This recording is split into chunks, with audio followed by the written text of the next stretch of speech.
idol, mga kabakyard. Welcome na naman po sa aking munting channel. Mega love shoutout po sa inyong lahat mga idol, mga kabakyard.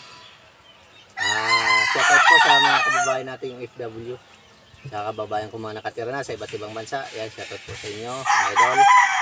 Saka sa mga kaibigan ko dito sa YT, mga bagong subscriber.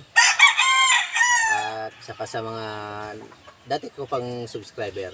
Salamat po sa suporta mga idol. May share lang ako sa inyo mga idol. Yung bago kong gamit sa pagpuputol ng tahid ng aking mga alaga. Napaka-effective mga kabakyard. Seconds lang. Hindi na makakaramdam ng pangilo yung ating mga alaga mga backyard.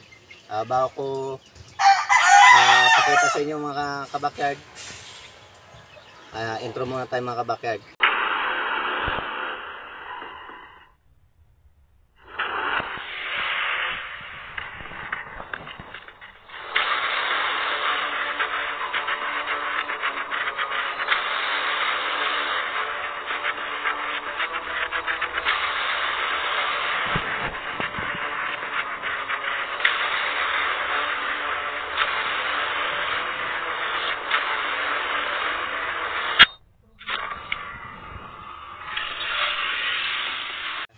Ito na nga mga backyard, samahan nyo na ako para may-share ko na sa inyo yung aking ginagamit sa pagputol ng tahid ng aking mga alaga mga kabakyard. Ito po yung mga kabakyard yung nail cutter ng mga alaga ng na aso ng asawa ko. Hindi niya nagagamit. Medyo kinakalakalawang ng mga kabakyard naisipan ko na gamitin ito mga kabakyard sa tahid ng aking mga alaga. Effective mga kabakyard kahit sa pack. Sisiw na sisiw. Ay mga kabakyard sa tunay hindi ko na binidyoan mga kabakyard. Kasi sample pa lang yan mga kabakyard. Ayan, nakailang putol na yan mga kabakyard.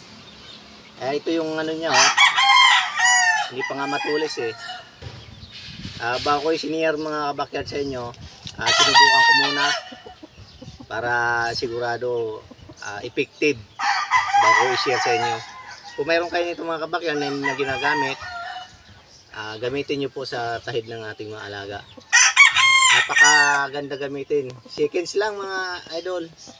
Sinubo ko sa stag at saka sa kak. Ito kak na to nakailang putol na sa akin to ipakita ko sa inyo mga kabakyard. Saglit lang mga kabakyard punta tayo doon sa mga puputulan ko mga kabakyard.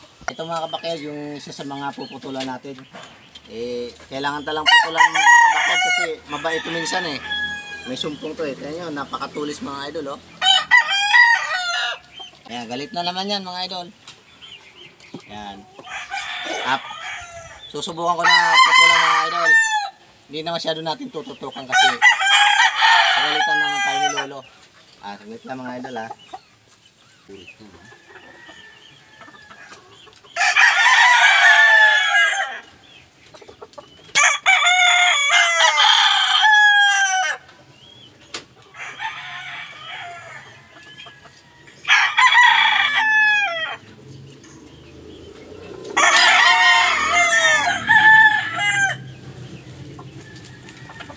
Ayan mga idol seconds lang mga idol, tapos na. Seconds lang po mga idol. Ayan. Magalit siya mga idol. Ito ang isa mga idol.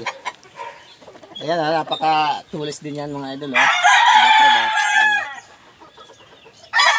Ang natatakot ako kasi minsan yung asawa ko nung papakain baka banatan nila Yan mga idol, anuin ko muna.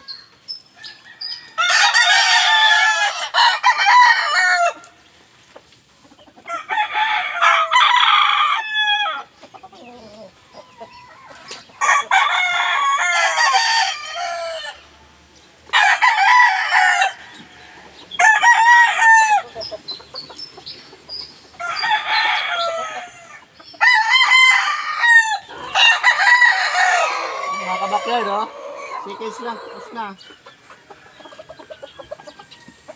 Hindi man na makaramdam ng ano, ngilo yung ating mga alaga dyan. Ito, ano pa to, mga idol. Medyo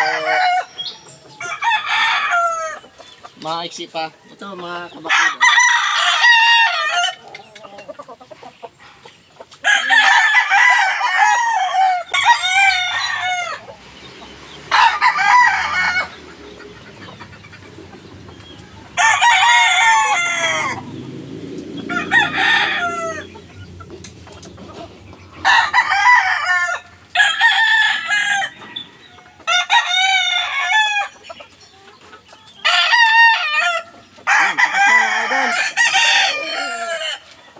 Saglit lang talaga.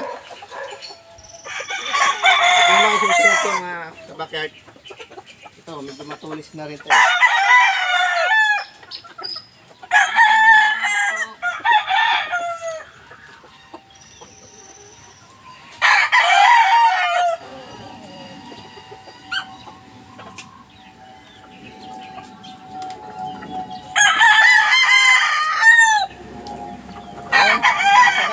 Kabakyard. Kung mayroon po kayo dito mga kabakyard, di ko alam ang ano ito eh. Pangalan to kabakyard. Bago na po kayo kung anong pangalan ito. Nakita ko lang po ito sa ano, lalagyan ng asawa ko. Pagputo niya sa kuko ng aso niya. Marami po kasi ang aso eh. 4 na piraso. Eh matitigas na ang ulo ng aso niya. Hindi niya maputulan ng kuko eh. Ayaw nang puputol eh. Kaya ito malaking bagay ito sa akin mga kabakyard. Kasi seconds lang. Tanggal na yung tahid ng aking mga alaga. Disclaimer lang po mga kabakyard no animal will harm in the making of this video. Sadyang ganyan po talaga ang pag-alaga ng mga manok. Pag matulis na, tanggal na po talaga ng tahid. Yan, ito po mga kabakyard, no animal will harm in the making of this video. Salamat po sa inyong panonood mga kabakyard. Sana po may na-share ako sa inyo na kaunting kaalaman sa pagpuputol ng tahid na seconds lang. Tapos agad. Hindi na kailangan lagari. Kasi mangilo din yun eh. Pero yun talagang gamit ko rin nung mga nakaraang mga idol. Nung wala pa. Hindi ko pa na-discover ito. Lagari naman talagang gamit ko eh. Okay, pwede naman po yan. Kung wala naman po yung ganito, okay naman po yung lagari. Pero mas mabilis po talaga to. Seconds lang. Kahit sa kak po pwede. Baliwala kahit kak.